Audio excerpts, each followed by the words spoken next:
वास्तविक संख्या कहते हैं। जैसे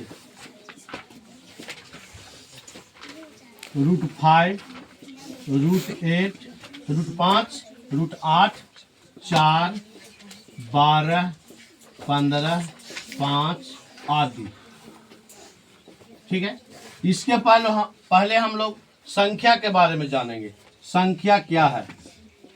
संख्या क्या है? इसका उत्तर होगा किसी वस्तु को देख करके, किसी वस्तु को देख करके हमारे मन में उत्पन्न, हमारे मन में, आप लोग लिखे जी, में उत्पन्न, किसी वस्तु को देख करके हमारे मन में उत्पन्न गिनती की भावना को हल्ला नहीं करे जी, भावना को संख्या कहते हैं। ठीक है, संख्या निम्नलिखित प्रकार के होते हैं जो आप पूर्व के कक्षाओं में पढ़ चुके हैं। जैसे सम संख्या, विषम संख्या, पूर्ण संख्या, भाज्य संख्या, अभाज्य संख्या, शांत रहो तुम, अपना बनाओ, परिमेय संख्या, अपरिमेय संख्या, वास्तविक संख्या, पूर्णांक संख्या। बात समझ में आ रही है? लेकिन क्लास 10th में हम लोगों को वास्तविक संख्या के बारे में पढ़ना है। ठीक है, तो हम वास्तविक संख्या की परिभाषा जाने। परिमेय तथा अपरिमेय संख्या के समूह या सम्मिलित रूप को वास्तविक संख्या कहते हैं। जैसे √5 हो गया, √8 हो गया, √15 हो गया, 4, 12, 15, 5 इत्यादि। ठीक है, अब हम लोग जानेंगे कि वास्तविक संख्या कितने प्रकार के होते हैं। तो हमने बता दिया पहले ही कि परिमेय तथा अपरिमेय संख्या के समूह या सम्मिलित रूप को वास्तविक संख्या कहते हैं। तो वास्तविक संख्या 2 प्रकार के होते हैं। वास्तविक संख्या 2 प्रकार के होते हैं। तो प्रश्न हम लिख देते हैं कि वास्तविक संख्या कितने प्रकार के होते हैं?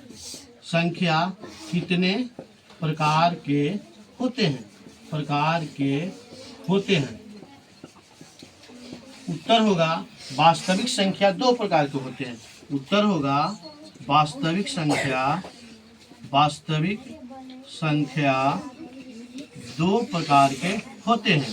2 प्रकार के होते हैं। पहला को हम लोग बोलते हैं परिमेय संख्या।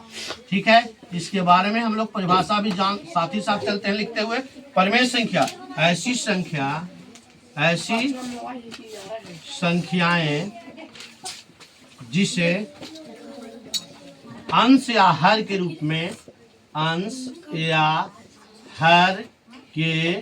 रूप में लिखा जाता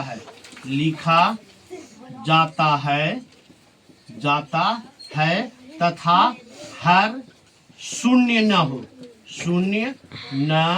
हो, उसे क्या कहा जाता है?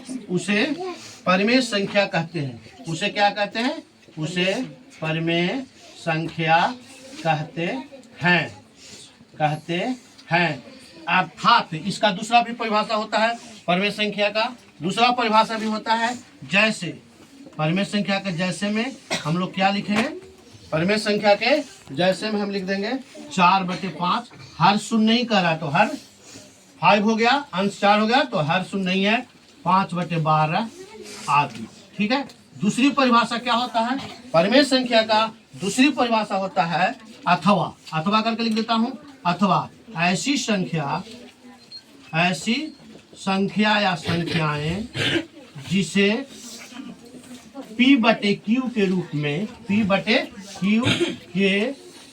में लिखा जाता है। ऐसी संख्याएं जिसे P/Q के रूप में लिखा जाता है जहां Q बराबर नहीं 0। ठीक है, जैसे आपका इसका भी वही हो जाएगा। जैसे हो गया 5/12, 6/18, 13/19 आदि।